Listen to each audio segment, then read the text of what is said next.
If you enjoyed this video, remember to leave a like and subscribe to the channel. With that being said, hello everyone, welcome back to another video. My name is Matthew, and today we're here to do another top 5. But this time it's the reverse of the last one. It's going to be the top 5 worst Playmates Godzilla and Kong figures. Now, I want to make everyone aware that this is my own opinion. You don't have to agree. If you don't want to agree or you disagree, just leave. If you do agree, leave a like. With that being said, same criteria as last time. We're not counting the Bandai re-releases, because by that logic, they just swap out the entire list because those things are goated. Maybe not so much the, what was it? The 68 Godzilla, because I think that one's kind of like subpar to the others, but whatever. I don't really have it. But we're also not counting the other scales, with the exception of one, because it's the only one of it I own. And we're also not going to count the giants, and we're only counting like the newer Godzilla and Kong figures. So sadly, no 2005 here. But with that being said, let's go on with the list. Starting off with number 5, and I hate putting this one on here because I don't actually hate the figure. It's going to be the Playmates Kong Skull Island original 6-inch version. Why is this on here? Because, well, basically speaking, he has enough of good things to him. He has good sculpt, good articulation, and a great size, with pretty good paint. So why is he on this list? Well, it's just because he's kind of outdated. Yeah, the Playmates later went ahead and released an all-new Skull Island Kong that was like, had double the amount of articulation, that was on par with the Kong from 2021, had two accessories, and plus a battle damage piece, and had a way better sculpted paint job. The only thing is just a tad bit smaller, and this was part of like the first batch, so he has very kind of build quality, and is made of a variety of different plastics, which whether that's a good thing or bad thing, I'll leave that up to you. But also, yeah, he's just kind of outdated and can't really keep up with the rest. And as I get newer figures in, and especially when I get that better Kong, that's just going to kind of flush my love for this one kind of down the drain a bit. So it's not that he's bad, it's just that he's severely outdated. Coming in at number 4 is another figure I don't particularly hate, but I don't think it's done that well, to be exact. And that's going to be the Space Godzilla from the Toho series line. And much like the Kong, it's got a lot of similarities to that figure, where the sculpt is nice, and I do like the intention of the paint, specifically where it's actually applied. However, things just don't really, well, aren't really that great. Like, for example, the paintwork is abysmal. He has Crest 3D white strips for teeth. He has some pretty piss poor applications, specifically on the crown as well, where it's only on one side of it. And the paint itself is so rushed and sloppy, even though it should be worth noting that this, again, was part of the first batch when they had to rush figures out due to the deal, like the movie getting pushed back, yada yada yada. And the articulation is non-existent on the arms, and, like, especially with the pose it's in. I mean, you can argue this for pretty much any Playmates figure, but it especially applies here. There's really not a whole lot of range. The only, like, 360 joints are the feet, the head, and the tail back here, not even at the base. So, like, pretty much everything here is almost like just a statue with a bit of articulation. Although I do like the way that the crystals are painted, and I do like the little extension of the spines back here where they fixed the molds from the Bandai figure. So that I do commend Playmates with. It's just not an overall particularly good figure, but I think I like it just for the so bad it's good factor. Now, quality-wise, number 3 is definitely going to be a bit of a surprise, but it's actually going to be the original release, Shin Godzilla. And the reason why it's not number 1 is, again, the so bad it's good factor, because that's kind of what saves it. Plus, it actually has a really nice sculpt to it, having the NECA Shin Godzilla mold. However, that's kind of where the positives end. Well, I guess you can also kind of add in the articulation, because unlike Shin Godzilla, the articulation is actually a bit better on like things like the arms and kind of the legs, and it's got one more piece on the tail. But basically speaking, that's it. The paintwork is abysmal. This guy looks like an unfinished Muppets full-body puppet prototype that never got approved by Jim Henson.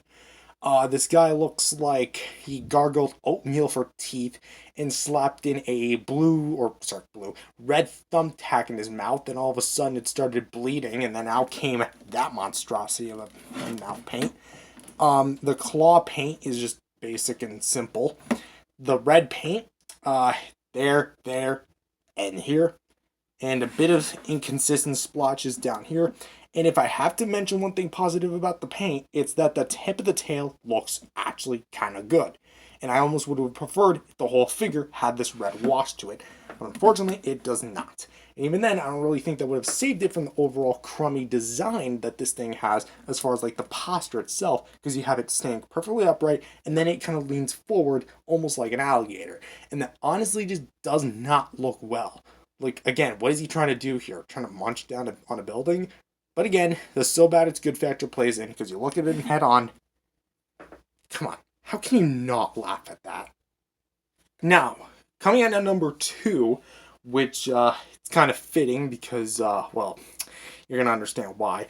It's going to be the Playmates GXK Walmart exclusive 2-pack Godzilla vs. Shimo figure. Now, why is this here? Because mine suffered a pretty major defect.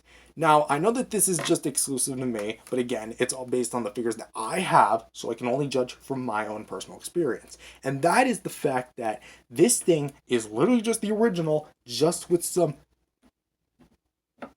That's it. 3 splotches of blue paint on the top, plus a very, very mild thing of blue. Like, you can kind of see it, and then now you don't.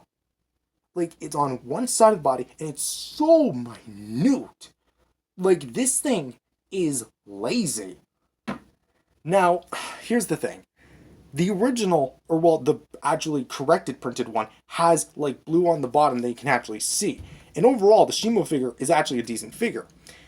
This one is just a lazy repaint, especially because it's a defect. Like, maybe it's not Playmates' fault. Actually, no, it is Playmates' fault because they printed tons of these things out. I was just at Walmart just literally yesterday, and I saw this thing on the shelf, and it still had the same thing going on for it. So I don't really know, like, what's happening with, like, Playmates and, like, why they're just making all these, like, inconsistencies, because I looked at it, and it turns out that all my Walmart exclusives have some form of inconsistency to them. And this just makes it pretty pathetic, and that's why I'm ranking it this low on the list. Now, before we get to the number 1 pick, here is the not so much dishonorable mention, but much like the Skull Island figure, it's not a figure I hate, but it's more of a figure that's just kind of outdated and doesn't really impress me a whole lot. And that's going to be the Playmates Heat Ray Godzilla from Godzilla vs. Kong. Now, visually speaking, I love the translucent plastic, and I wish we could have, like, more translucency with our figures. Of course, they just came out with the Energized Godzilla, so maybe I'll have my fix with translucent plastic. But, again, like, this thing is kind of outdated, especially now that we have what's essentially a superior version out with the GXK line that comes with a better beam effect that's not ripped from the Monster Arts, better sculpt work on the legs and the tail, and just overall better executed sculpt. The only thing it doesn't have is, like, the dry brushing, and that's kind of what makes it not, again, a dishonorable mention, but still a decent figure. And for the number 1 worst figure in my personal collection is gonna be the Battle Roar Godzilla from Godzilla vs. Kong. Now, here's the thing. I do not really like this figure because of a few reasons. One, it's just the pose. Like, the pose it's in is so awkward. Like, we have what's essentially a neutral battle stance with this tail curled in, arms to the side, legs sprout like this. Okay, what's he gonna do? He looks straight up with his elongated neck. Like, the neck looks so stretched. This dry brushing absolutely sucks because it just looks caked on and clumped on. You can actually see a bit of the dry brushing right there. Zooming my camera in a little bit. There you go. You can see, like, it's so caked on. And the dorsal plates took a dive as far as, like, the overall sculpt is concerned. because let's bring out the Heat Ray original and see, these ones look more like the movie. These look like soft plated. And also, as far as like scale goes, it's a 6-inch scale figure, just with a more linear posture looking upright. The arms are the exact same size, if not a tad bit larger. It's a tad bit. And also, what's up with this like thick and enormous tail that obviously does not have the color correct? This I can kind of forgive, but that just looks so iffy. And also, to top it off, sometimes the battle roar feature doesn't work on mine, but sometimes it does, so it's like a gamble. But honestly, this is definitely my least favorite, and this is also why I never bothered to pick up any of the battle roars from the other lines anyway. But with that being said, that is my personal top 5 least favorite Playmates figures. Again, my opinion, not yours. If you disagree, you don't have to watch this. You don't have to like this. You don't have to like my opinion. Just respect it and move on with your life. With that being said, thank you guys for watching. If you guys like, definitely subscribe to the channel, leave a like, and I'll see you guys next time. Peace out, everyone.